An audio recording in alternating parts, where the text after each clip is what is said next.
வணக்கம். இனி நம்ம பார்க்க போகிற கதை எதுன்னா ஆண்டாள். ஆண்டாள் பற்றி தெரியணும்னா முதல்ல ஆழ்வார்கள் யாருன்னு தெரியணும். ஆழ்வார்கள் ஆழ்வார்கள் ஆழ்வார்கள் யாருன்னா திருமால் மேலே பக்தி கொண்டு அவரையே எண்ணி அவர் பாதத்திலேயே வாழ்ந்து அவரோட பாடல்களை இயற்றி சதா அவர் நினைவாக இருந்து பகவானின் பாதத்தை பற்றினவங்க தான் இந்த ஆழ்வார்கள். இந்த ஆழ்வார்களில் 12 பேர் உண்டு. பொய்கை ஆழ்வார், பூதத்தாழ்வார், பேயாழ்வார், திருமழிசை ஆழ்வார், நம்மாழ்வார், மதுரகவி ஆழ்வார், குலசேகர ஆழ்வார், பெரியாழ்வார், ஆண்டாள், தொண்டரடி பொடியாழ்வார், திருப்பாணாழ்வார் மற்றும் திருமங்கை ஆழ்வார். இந்த 12 ஆழ்வார்களில் பெரிய ஆழ்வார் அப்படிங்கிற ஆழ்வாரோட குழந்தை தான் இந்த ஆண்டாள். இந்த ஆண்டாள் மட்டும்தான் பெண் ஆழ்வார். ஒரு நாளைக்கு இந்த பெரிய ஆழ்வார் அப்படிங்கிற ஆழ்வார் தன்னோட நந்தவனத்தில் துளசி செடிகளுக்கு தண்ணி நனைச்சிட்ருக்காரு.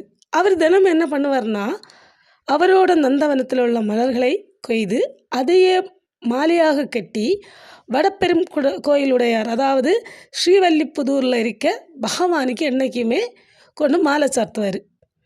அப்படி அவர் ஒரு நாளைக்கு தன்னோட நந்தவனத்தில் பூ பறிச்சிட்டு நிற்கும்போது ஒரு குழந்தைக்கு சத்தம் கேட்குது.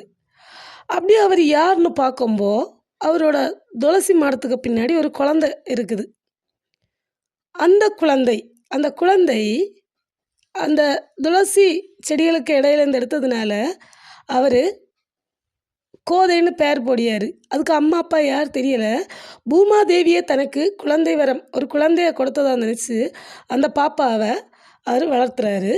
இந்த குழந்தை பிறந்த நாள் என்னைக்குன்னா ஆடி மாதம் பூர நட்சத்திரம். அந்த நாளில் இந்த குழந்தை அவருக்கு கிடைக்கிது. அவர் தன்னோட குழந்தையாகவே அந்த கோதையை நினச்சி வளர்த்திட்ருக்காரு. இப்போ கோதை வளர்ந்து வரும்போ இவன் என்ன பண்ணுறான்னா, இவங்க அப்பா தினம் இவரோட வேலை என்னது, மாலை கட்டி பகவானுக்கு சார்த்துறது. ஒரு நாள் இவளுக்கு ஒரு விபரீத ஆசை, அந்த மாலையை தன்னோட கழுத்தில் போட்டு பார்க்கணும் அப்படின்னு. ஒரு நாள் போட்டு பார்க்குற, அப்பா வாரதுக்குள்ளாடி கலட்டி வச்சாச்சு. இப்படியே ரிப்பீட்டடாக அவள் பண்ணிகிட்டே இருக்கா. ஒரு நாளைக்கு பெரியாழ்வார் இதை பார்த்துடுறாரு. பார்த்து அவருக்கு பயங்கரமான கோபம். மாலை கோல் எடுத்து அடிக்கார். அந்த மாலையை வாங்கி கீழே போடியார். கோபத்தில் அப்படி அவர் தூங்கம்போ அவரோட கனவுல பகவானே வாராரு. பகவான் சொல்கிறாரு, எமக்கு கோதை சூடி கொடுத்த மாலை தான் மிகவும் பிரியமானது அப்படிங்கிறாரு. பெரியாழ்வாருக்கே ஒரே ஆச்சரியம். அந்த மாலையை தூக்கி போட்ட மாலையை எடுத்துக்கொண்டு பகவானுக்கு சார்த்துறாரு. இதனால தான் நம்ம கோதைக்கு ஒரு பேர் கொடுத்தாங்க, என்னதுன்னா சூடி கொடுத்த சுடர்கொடி. இந்த மாலை பகவானுக்கு அதுக்கப்புறம் தினமும் என்ன பண்ணுறான்னா இந்த கோதை அணிஞ்ச மாலையை பகவானுக்கு கொடுத்துட்ருக்கியா. அவளுக்கு வளர வளர கண்ணன் மேல் ஒரு காதல் வளருது. அப்படி வளர்ந்துட்டே இருக்கா. இவ நம்ம மார்கழி மாதம் பாடுவோம் திருப்பாவை பாடி கண்ணனை தனது கணவனாக ஏற்றுக்கொள்ள முடிவெடுக்கிறாள். இப்படியே நடந்துட்டுருக்குது. ஒரு நாளைக்கு அவங்க அப்பா சொல்கிறாரு, உனக்கு ஒரு நல்ல வரன் பார்க்கணும் அப்படின்னு. அப்போ இந்த கோதை சொல்கிறா, மாண்டவர்க்கென்று வாழ்க்கைப்பட்டால் வாழ்கில்லைன்னு, ஒரு மனிதனை நான் திருமணம் செய்ய மாட்டேன்.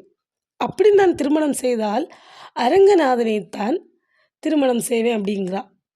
இவர் என்னடா மகள் இப்படி சொல்கிறாளே அப்படிங்கிறார். இவர் ஒரே கன்ஃபியூஷன் இவருக்கு. அப்படியே இருக்க சமயத்தில் என்ன ஆகுதுன்னா இவருக்கு கனவு வருது.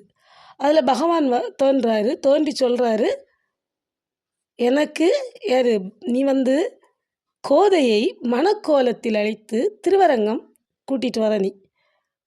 இவரும் சரின்னாரு. பகவான் என்ன சொல்கிறாரோ அதுதானே செய்ய முடியும்.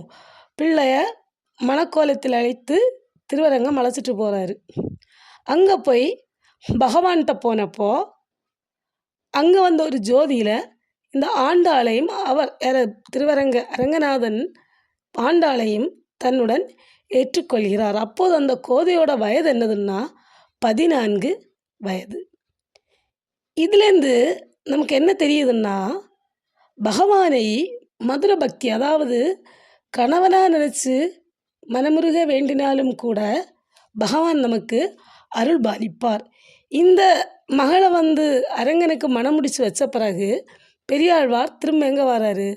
ஸ்ரீவில்லிபுத்தூர் திரும்பவும் வராரு. தினமும் பகவானுக்கு மாலை கோர்த்து அவருக்கு சார்த்தி தன்னோட வாழ்நாளை கழிக்கிறாரு.